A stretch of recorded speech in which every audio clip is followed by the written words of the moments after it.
Buenos días, buenas tardes, buenas noches, no importa cuándo estés viendo esto. Hoy nos acompaña en la redacción de Big Bang News Rodolfo Aguiar, el titular de la Asociación de Trabajadores del Estado, el principal sindicato de los trabajadores del Estado de la Argentina, que justamente en los últimos días se vieron con la noticia de que el gobierno de Javier Milei planea una segunda parte de la motosierra y quiere avanzar con el despido de casi 30.000 trabajadores del Estado. Bueno, esto, digamos, podríamos decir que eso fue una sorpresa, pero todo lo contrario, porque vienen recibiendo ataques del gobierno nacional y inclusive los llevó a adelantar la medida de fuerza que habían votado en San Luis del paro nacional para cuando se trate la reforma laboral. ¿Cómo continúa la lucha para evitar este nuevo desguace en la motosierra? No van a poder. Sturzenegger viene por nosotros y tiene que saber que nosotros, los estatales, vamos por él. No los vamos a dejar. Además, se trata de configurar una nueva maniobra ilegal por parte del gobierno, porque el pueblo, a través de sus representantes en el Congreso, ya rechazó en ambas cámaras los decretos de desregulación del Estado, es decir, aquellas normas que se proponían para reestructurar, cerrar o fusionar organismos públicos y allí sí despedir trabajadores. Además, hemos presentado medidas cautelares que resultaron favorables, que prohíben reubicar o despedir trabajadores. Por lo tanto, el gobierno no va a poder materializar este recorte del 10% de la planta de recursos humanos que se propone. De todas maneras, el Estado Nacional no soporta más ajustes, no hay margen para recortar más. A pesar del esfuerzo enorme de los trabajadores, de su vocación de servicio, las prestaciones estatales públicas están en su mínimo histórico. Yo creo que después de casi 2 años de gobierno de Milei, la sociedad finalmente toma conciencia real que cada vez que se destruye un puesto de trabajo en el Estado, en realidad una política pública se desmantela y un derecho desaparece. Un ejemplo concreto. Si vaciás el Instituto Nacional del Cáncer, la gente se muere. Si cerrás las oficinas de ANSES y despedís a sus trabajadores, no hay derecho a la previsión social en la Argentina. Si despedís los trabajadores que tienen que destapar las alcantarillas, frenás obra pública, no construís desagües y desmantelás el Servicio Meteorológico Nacional, no podés prevenir grandes catástrofes como la de Bahía Blanca o Zárate y Campana más acá en el tiempo. Para concluir, las cesantías masivas, ilegales, en el Estado se han transformado en una fenomenal pérdida de derechos para todos.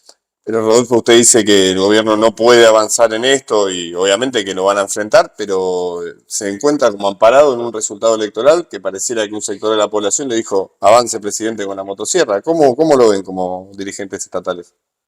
Cada uno con su rol. ¿Qué me importa a mí que haya ganado Milei? Si a mí no me votaron para que yo ande midiendo a ver si mide más o mide menos en las encuestas un presidente, un gobernador o un intendente. Los que quieran hacer eso, que se pongan en una consultora. Yo soy gremialista.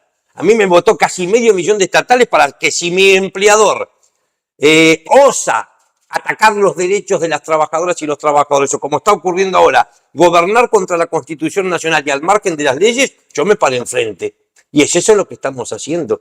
Yo entiendo muchos colegas suyos de otros medios, pero Aguiar, un paro. Este gobierno acaba de ganar las elecciones. Mire, los problemas que tenemos los trabajadores, las jubiladas y los jubilados, siguen siendo exactamente los mismos que teníamos antes de las elecciones.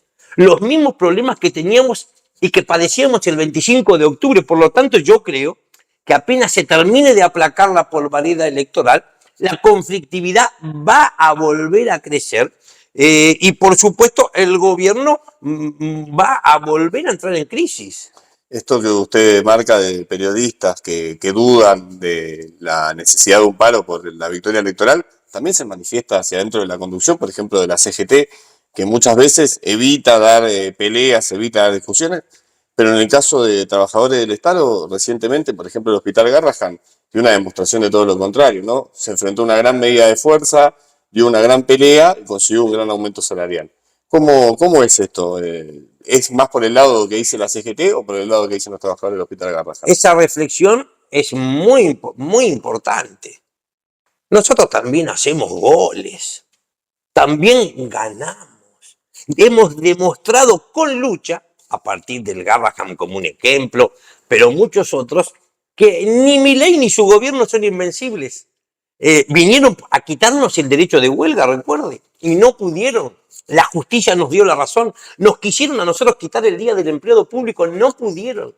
La justicia nos volvió a dar la razón. Quisieron cerrar, desmantelar el INTA, el INTI, la Dirección Nacional de Vialidad, y tampoco pudieron. Por lo tanto, a mí me parece que yo al menos soy de los que piensan que a cualquier negociación que vayamos los trabajadores, en cualquier mesa que nos sentemos, si no está precedida de un conflicto, perdemos. Por lo tanto, imagino que a esta altura de los acontecimientos, aquellos gremialistas que propusieron que había que dialogar con el gobierno nacional, después de casi 2 años, habrán aceptado que el diálogo fracasó, que ese Consejo de Mayo terminó siendo una encerrona para el sindicalismo argentino. Nunca existió mandato de los trabajadores para que nos sentemos en ese ámbito que terminó siendo la institucionalización del ajuste, porque ni siquiera llevaron a esa mesa una coma de la reforma laboral que redactaron. Fue toda redactada en techín y con algún gerente de Rappi seguramente al lado que dictó algunos de los artículos. Y nos decían, hay que esperar a conocer los detalles de la reforma para poder hacer un paro. ¿De verdad? Después de 23 años del gobierno de Milei, ¿alguien en este país necesita conocer el texto de una norma que están proponiendo para saber que nos van a joder, que nos van a perjudicar a todos? La presencia de Gerardo Martínez en ese Consejo de Mayo, ¿qué significa para el movimiento obrero? Bueno, yo creo que hay distintas centrales obreras. Yo digo, el cuestionamiento no puede ser a ningún sindicato ni a ninguna central obrera porque todas nacen con un fin noble, que es la defensa de los intereses de los trabajadores y de sus familias. Ahora bien, lo que sí podemos evaluar es la conducta de algunos dirigentes. En nuestro caso hay una CGT. ¿Qué decimos? Acaba de elegir un nuevo triunviro, renueva entonces expectativas. Habrá que dejar pasar los días, las semanas para ver qué orientación, hacia dónde transita esa CGT. De todas maneras, si no fuera en el sentido que buena parte del movimiento obrero espera, tampoco se puede convertir en un obstáculo para que todos aquellos sindicatos y trabajadores que estén decididos a salir a luchar sigamos consolidando y profundizando la unidad en un frente sindical, independientemente de a qué central formemos parte. Yo, desde que fui electo delegado en mi sector de trabajo allá hace algún tiempo, ese mismo día tuve que elegir. O me aplauden mis jefes o me aplauden mis compañeros, porque los dos a la vez no me pueden aplaudir. Por supuesto, hay algunos gremialistas en la Argentina que creen que pueden cosechar ambos aplausos, que no mientan más. Eso no existe. No se puede transitar los grises. ¿Estás de un lado del mostrador o estás del otro? Y en el caso de ATE, ese estar del lado del mostrador de los trabajadores, ¿cómo se enfrenta a una realidad? Pasa que uno conoce anécdotas de trabajadores del Estado que han votado a Javier Milei y que han votado este ajuste sabiendo que quizás desconociendo que son futuras víctimas. ¿Cómo se convive con eso?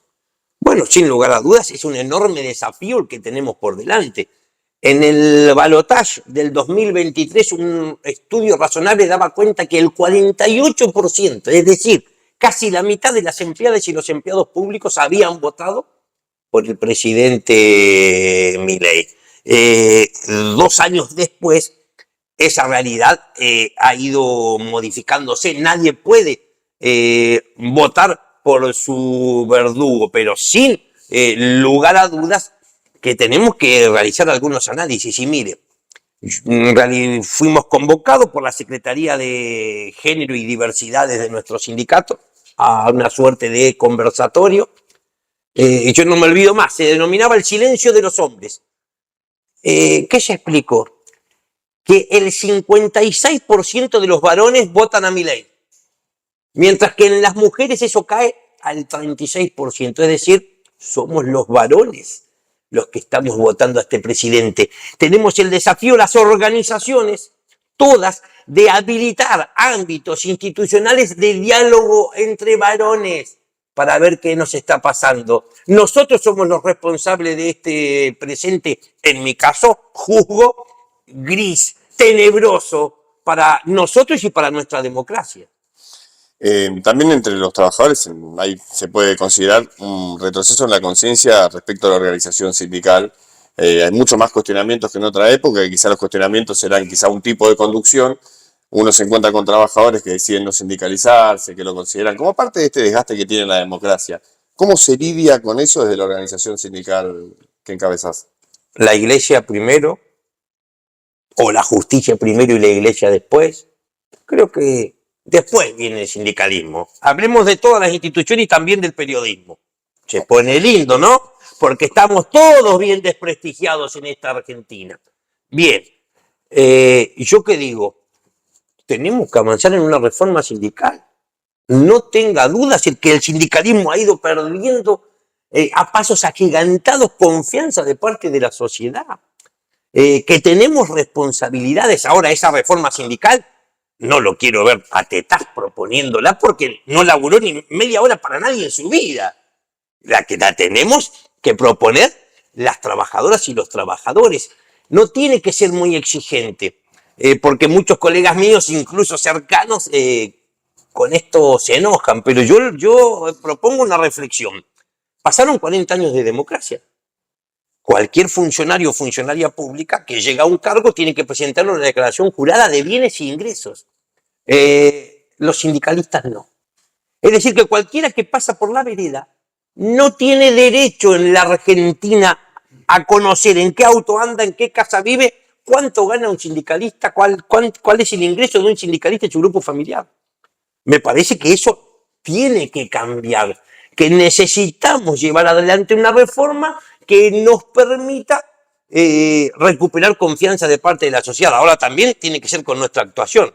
Le cuento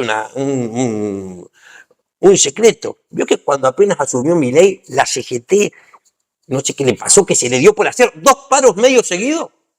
Había rápidamente mejorado la imagen institucional del movimiento obrero. Yo a veces me desvelo a la noche pensando cómo sería esta Argentina si hubiéramos realizado una huelga general por mes. Yo creo que sería bastante distinta a la que tenemos hoy y todos tendríamos más derechos de los que tenemos hoy. Bueno, hablando de huelga general, es probable que una nueva motosierra que arrase con trabajadores estatales, además de adelantar su paro nacional y de generar más medidas de fuerza, genere la convocatoria al menos de un plan de lucha. ¿Qué es lo que está en la mente de la conducción de ATE en este momento de cara a lo que viene? No, nosotros definimos en un Consejo Federal con presencia de todo el país un paro para el día que la reforma laboral se tratara en el Congreso. Ahora, ¿qué ocurrió? El fin de semana se abrió un nuevo frente, que es este intento de volver a producir un recorte sobre el Estado. Por lo tanto, dijimos, vamos a evaluar, adelantar esta medida de fuerza, vamos a evaluar, adelantar el paro y vamos a llevar adelante medidas sorpresivas durante el mes de diciembre. No se lo voy a decir ahora, seguramente fuera del aire, mañana va a ser la primera. Porque también aprendí, hace muchos años, que cuando uno anuncia algo lo tiene que cumplir. A la segunda gacetilla que dijiste, voy a hacer un paro, voy a cortar la ruta y no lo haces, nadie después te da bola. Bueno, en este momento lo están viendo miles de trabajadores del Estado que seguro que tendrán hasta cierta preocupación de no ser víctimas de la próxima motosierra. Si tuviera un mensaje para dejarle a sus compañeros con los que dialoga a través del sindicato siempre, pero en este momento hay muchos que quizás no son parte de la organización gremial, ¿qué mensaje le daría a quienes tienen miedo en este momento y a quienes tienen preocupación de lo que se puede venir? Sí, que tenemos que tener miedo si estamos callados y en silencio. Si permanecemos mansos en nuestros sectores de trabajo. Yo soy de un pueblo muy chiquito de la provincia de Río Negro. Mi mamá se quedó sola con 2 hijos varones, con nosotros 2, un hermano y yo. docente nos llevaba de la mano y teníamos de vecino justo al que tenía el reparto de una de las gaseosas multinacionales más importantes en el pueblo, un galpón grande. Don Petris. Mi madre de chiquito nos enseñó que era Don Petris, que ese ser humano era muy distinto a todos nosotros porque era el gran empresario del pueblo. Es decir, desde chiquititos nos educan para obedecer. Son tiempos de desobedecer en la Argentina. Por lo tanto, mi mensaje a las trabajadoras y a los trabajadores es que luchemos, que apretemos los dientes, que acá hace 2 años que nos quieren eliminar y estamos paraditos y de pie. Muchas gracias, Rodolfo Bodet, por su presencia y por esta entrevista. No, nosotros muy agradecidos de haber conocido y de estar en este medio tan importante. Gracias.